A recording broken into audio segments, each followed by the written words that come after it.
Nadreen खबरदार होशियार, इमरान खान, खलील जिब्रान, अजहर मिशवानी, अलीमा खान और बुशरा बीबी के खिलाफ जंग और जियो मीडिया ग्रुप ये एक बहुत बड़ी साजिश कर रहा है, एक बहुत बड़ी चाल चल रहा है। ये चाल क्या है, ये साजिश क्या है, सबूतों के साथ बेनकाब करेंगे हम आज के प्रोग्राम में। इसके साथ ही साथ अदालतों में पाकिस्तान तहरीक इंसाफ के बानी चेयरमैन इमरान खान के खिलाफ जो केसेस हैं उनमें लंबी लंबी तारीखें डाली जा रही हैं। वजह क्या है, हकायक क्या हैं, कुछ वीडियोज़ हैं जो हम आपके सामने पेश करेंगे। इसके साथ ही साथ बिल आखिर मोहसिन नकवी साहब वो मंजरे आम पे आ गए। इतने दिन कहाँ गायब थे, इतने अहम इश्यूज़ में शमूलियत क्यों नहीं की और किसके कहने पे ये मंजरे आम से गायब रहे, ये भी शामिल करेंगे आज के प्रोग्राम में। और एक बहुत बड़ी खबर, पाकिस्तान तहरीक इंसाफ ने लाहौर मीनार पाकिस्तान पर जलसा करने का ऐलान किया था कल। इसकी क्या ताज़ा तरीन सूरत हाल है, ये भी शामिल करेंगे हम आज के प्रोग्राम में। नाज़रीन, प्रोग्राम का आगाज़ करते हैं। सबसे पहले आज का सबसे बड़ा topic of the day, Ansar Abbasi साहब। अंसार अब्बासी जो है ये जंग में कॉलम लिखता है, कॉलमिस्ट है और जियो ग्रुप से मुंसलिक है। अंसार अब्बासी किन के करीब है ये सबको पता है। अंसार अब्बासी ने अपनी झूठी खबरों की वजह से अंसार अब्बासी बहुत पॉपुलर है। नाज़रीन, अब हम आते हैं असल मुद्दे की तरफ। मुद्दा ये है कि जियो और जंग ग्रुप अपने टीवी चैनल्स पे और अपने अखबार में, अपने कॉलम्स में ये इशाद कर रहा है, ये कोशिश कर रहा है कि वो ये साबित कर सके कि इमरान खान के जो सोशल मीडिया अकाउंट्स हैं उनको खलील जिब्रान और उसके साथ साथ अजहर मिशवानी, अलीमा खान के कहने पे उनको हैंडल कर रहे हैं। और इसके साथ ही साथ वो ये साबित करना चाह रहे हैं कि ये जो मुल्क के खिलाफ प्रोपोगंडा हो रहा है इसमें सिर्फ और सिर्फ इमरान खान का हाथ है। नाज़रीन, इसमें कतन कोई हकीकत नहीं है। JIT के सामने अलीमा खान पेश हुई। अलीमा खान के ऊपर ये बेबुनियाद इल्ज़ाम लगाया जा रहा है कि अलीमा खान वो सोशल मीडिया अकाउंट्स को हैंडल करती हैं। साथ ही साथ ये भी कहा जा रहा है कि जो सोशल मीडिया अकाउंट्स हैं इमरान खान के, वो ना ही तो बैरिस्टर गौहर की कोई बात सुनते हैं यानी कि खलील जिब्रान और अजहर मिशवानी, ना ही वो PTI में से किसी और की कोई बात मानते हैं, इंस्ट्रक्शंस लेते हैं। वो सिर्फ और सिर्फ बानी चेयरमैन यानी कि इमरान खान की इंस्ट्रक्शंस लेते हैं और वो अलीमा खान के कहने पे जो चीज़ होती है उसको पब्लिश करते हैं। नाज़रीन, ज़रा फैक्ट चेकिंग करते हैं। फैक्ट चेकिंग का आपको पता होगा, सहाफ़त की ज़ुबान में किसी भी खबर के सच्चे या झूठे होने को फैक्ट चेकिंग कहते हैं। बकौल हुकूमत और हकायक ये हैं कि इमरान खान के ख़िलाफ़ या इमरान खान के पास जेल में ये हुकूमती वज़रा बारहा कह चुके हैं कि इमरान खान के पास कॉपी पेंसिल भी नहीं है, इमरान खान के पास मोबाइल की एक्सेस तो दूर की बात, इमरान खान को तो अखबारात और TV भी नहीं दिए जाते। बकौल इमरान खान, ये हुकूमत कहती है कि 16 चैनल्स दिखाए जाते हैं, एक्सेस दी हुई है, लेकिन समटाइम्स ऑफ एंड ऑन बंद हो जाता है। इमरान खान कहता है मुझे तो 8-8 दिन अखबार बंद कर देते हैं, मेरी तो सेल की बिजली बंद कर देते हैं। नाज़रीन, मुलाकातें होती हैं, मुलाकातों में डिस्कशन होती है। मैं आपको बताता हूँ, कुछ हकायक आपके सामने रखने जा रहा हूँ। सोशल मीडिया का दौर है आजकल, कोई भी चीज़ कहीं से भी एक्सेस लेना वो इम्पॉसिबल नहीं है। अजहर मिशवानी और खलील जिब्रान ये वाकई आउट ऑफ कंट्री हैं। खलील जिब्रान ऑलरेडी बाहर था, उसके बाद अजहर मिशवानी और उसकी फैमिली पे यहाँ पाकिस्तान में बहुत सख्त क्रैकडाउन हुआ जिसके बाइस वो भी बरतानिया चला गया और वहाँ पे जाके बैठ गया। अब खलील जिब्रान और अजहर मिशवानी अनडाउटेडली ये दोनों PTI का सोशल मीडिया देखते हैं, ये चलाते हैं, यही चलाते हैं। इमरान खान के ट्विटर हैंडल्स भी इनके पास हैं।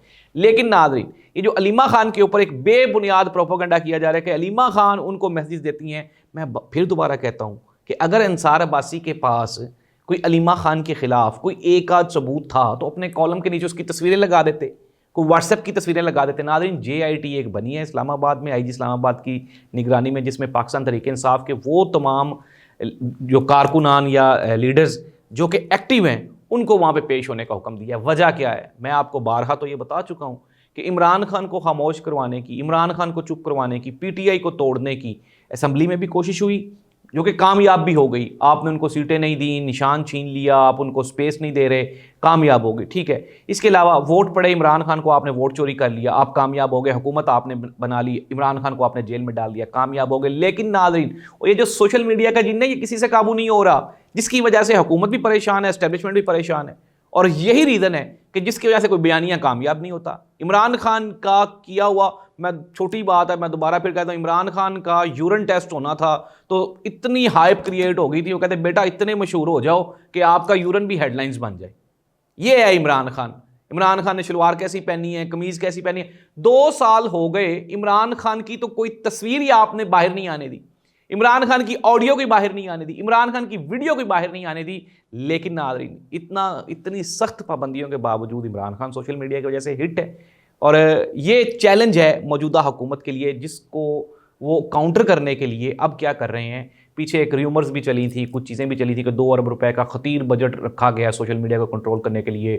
مسلم لیگ نون نے بھی اپنا سوشل میڈیا سیل بنایا ہوا ہے، اس کو کوشش کرتے ہیں. لیکن وہ جب کوئی اب خواجہ آصف صاحب کوئی ٹویٹ کریں یا مسلم لیگ نون کا کوئی وزیر ٹویٹ کرے، وہ کیا کرتا ہے، جب ٹویٹ تو وہ کر دیتا ہے لیکن اس کے نیچے اگر فار ایگزامپل ہم یہ بات کر لیتے ہیں کہ اس کے نیچے 1000 میسیجز ہیں، تو اس 1000 میں سے 990 میسیجز میں تو گالیاں لکھی ہوتی ہیں.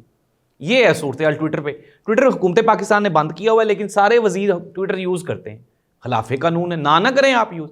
ناظرین، ہم آتے ہیں حقائق کی جانب. حقائق یہ ہیں کہ میں دوبارہ پھر آپ کو کہہ رہا ہوں کہ جنگ اور جیو میڈیا گروپ انصار عباسی کا میں نام لے کے کہہ رہا ہوں، اگر میں جھوٹا ہوں تو میرے خلاف کیس کریں، میں انشاءاللہ فیس کر لوں گا. یہ بالکل جھوٹا پروپیگنڈا کر رہے ہیں عمران خان کے خلاف اور ان کی فیملی کے خلاف، اور عمران خان کو ثابت کرنے کے لیے کہ عمران خان جو ہے وہ کوئی ملک دشمن ہے. مولانا طارق جمیل جیسے جید عالم دین نے عمران خان کی انوسنس، عمران خان کی مومنیت کو اس نے ایڈمائر کیا، عمران خان کی بہادری کو ایڈمائر کیا، اور اس کے بعد یہ مولانا طارق جمیل صاحب کے پیچھے پڑ گئے ہیں. خواجہ آصف نے اتنا گھٹیا ٹویٹ کیا اور اس کے نیچے صرف ایک سمپل سی ایک بات لکھی ہوئی تھی کہ آپ یہ بتائیں کہ جب میاں محمد نواز شریف صاحب کی اہلیہ کلثوم نواز صاحبہ جب ان کا انتقال ہوا تو ان کا جنازہ کس نے پڑھایا؟ اگر مولانا طارق جمیل صاحب اس طرح کے کوئی بہروپیہ ہی تھے تو آپ نے کیوں ان کو انوائٹ کیا؟ تو ناظرین، کچھ بھی نہیں ہے. مسلم لیگ نون عمران خان اور پی ٹی آئی کے بیانیے سے خائف ہے، اور جیو اور جنگ گروپ وہ اعلی کار ہے نون لیگ کا. اب ہم آ جاتے ہیں اگلی خبر کی جانب. خبر یہ ہے کہ پاکستان تحریک انصاف نے کل 23 مارچ والے دن مینار پاکستان میں جلسہ کرنے کی اجازت مانگی تھی. حکومت انتہائی کمزور ہے. پنجاب میں آج تک بھی نہ ہی تو نون لیگ اپنی سپیس کریٹ کر سکی ہے، نہ ہی پی ٹی آئی کا ووٹ ختم ہو سکے. یہی وجہ ہے کہ انتظامیہ نے یہ کہہ کر کہ دہشت گردی کا خطرہ ہے تو ہم آپ کو جلسے کی اجازت نہیں دیں گے. اور اللہ کے بندو، اگر دہشت گردی کا خطرہ ہے تو محترمہ مریم نواز صاحبہ اور میاں شہباز شریف صاحب نے اتنے بڑے بڑے جلسے کیے. بقول آپ کے بڑوں سے مراد ہے، انتظامات تو بڑے تھے، لوگ نہیں بھی آئے تو اور بات ہے. وہ جلسے کیے، تب دہشت گردی کا خطرہ نہیں تھا. اور لاہور ہائی کورٹ نے یہ کہا کہ آپ کو چونکہ انتظامیہ نے اجازت نہیں دی تو ہم بھی آپ کو اجازت نہیں دے سکتے. عدالتیں بیچاری بڑی بے بس سی ہیں، کمزور سی ہیں.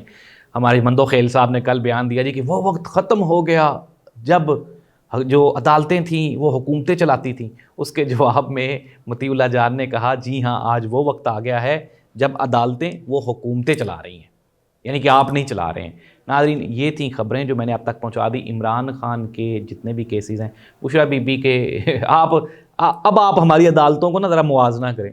بشرا بی بی کا ضمانت تھی قبل از گرفتاری، تو اس میں توسیع کر دی عدالت نے. اور اللہ کے بندو، بشرا بی بی تو آلریڈی جیل میں ہے. آپ ختم کرو، کینسل کرو اور ان کو جو ہے وہ اریسٹ کر لو. وہ تو اریسٹ ہیں، شامل تفتیش نہیں ہوئے جی، ان کو شامل تفتیش کر لیا جائے. اور یہ ناظرین مذاق بنا کے رکھا ہوا ہے ہم نے اس ملک کے آئین اور قانون کے ساتھ. آپ کے سامنے جو کچھ بھی ہو رہا ہے اب اس میں بتانے والی تو کوئی بات نہیں ہے. یہی ریزن ہے کہ حکومت ڈلیور نہیں کر پا رہی، حکومت بیانیہ نہیں بنا رہی.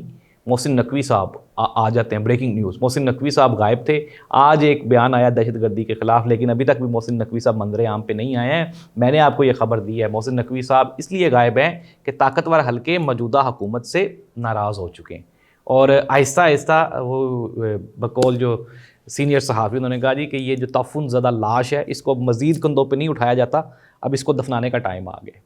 تو ناظرین، یہ صورتحال ہے ملک کی. عمران خان اور اس کی فیملی کے خلاف جھوٹا پروپیگنڈا کیا جا رہا ہے، سوشل میڈیا کے خلاف جھوٹی بکواس کی جا رہی ہے، پروپیگنڈا کیا جا رہا ہے. مسلم لیگ نون بیانیہ بنانے میں، ڈلیور کرنے میں ناکام ہو چکی ہے. محسن نقوی چونکہ اسٹیبلشمنٹ کا ریپرزینٹیٹیو ہے، اس لیے حکومت سے دوری بڑھتی جا رہی ہے. عید کے بعد ایک بڑا احتجاج ہے اور پھر اس کے بعد اس موجودہ حکومت کا خاتمہ اور نیا سیٹ اپ زیر غور ہے. وہ ٹیکنوکریٹ ہوتا ہے، محسن نقوی صاحب آتے ہیں، یا پھر کیا تبدیلی آتی ہے یہ وقت بتائے گا. مریم نواز صاحبہ کا بھی نام جو ہے وہ خارج کر دیا گیا. اس دعا کے ساتھ کہ اللہ اس ملک کا حامی و ناصر ہو، آئین اور قانون کی بالادستی ہو، پاکستان ترقی کرے، اور پاک فوج جو قربانیاں دے رہی ہے اللہ کرے کہ اس کی وجہ سے ملک میں امن آ جائے. اللہ حافظ.